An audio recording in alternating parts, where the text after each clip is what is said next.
வணக்கம். ஆகாஷ்வாணி புதுச்சேரி செய்திச் சுருக்கம் வாசிப்பவர் வீரமணி. டெல்லி செங்கோட்டை மெட்ரோ ரயில் நிலையத்தில் முதலாவது வாயில் அருகே நேற்று மாலை கார் வெடித்து சிதறியதில் 8 பேர் உயிரிழந்தனர்.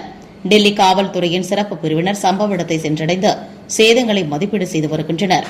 உள்துறை அமைச்சர் திரு அமித்ஷா இன்று உயர் அதிகாரிகளுடன் உயர்மட்ட கூட்டத்தில் நிலைமையை ஆய்வு செய்ய உள்ளார். டெல்லி முழுவதும் பாதுகாப்பு வலயத்திற்குள் கொண்டுவரப்பட்டுள்ளது. பீகாரில் 20 மாவட்டங்களுக்கு உட்பட்ட 122 தொகுதிகளில் இரண்டாவது மற்றும் இறுதிக்கட்ட சட்டமன்ற தேர்தல் தற்போது தொடங்கி மாலை 6 மணி வரை நடைபெறவுள்ளது. சுதந்திரமாகவும் நியாயமாகவும் அமைதியாகவும் தேர்தலை நடத்தி முடிக்க தேர்தல் ஆணையம் அனைத்து ஏற்பாடுகளையும் செய்துள்ளது. மத்திய நிதி அமைச்சர் திருமதி நிர்மலா சீதாராமன் நேற்று புதுடெல்லியில் நாட்டின் முன்னணி பொருளாதார வல்லுநர்களுடன் பட்ஜெட்டிற்கு முந்தைய முதலாவது ஆலோசனைக் கூட்டம் நடத்தினார்.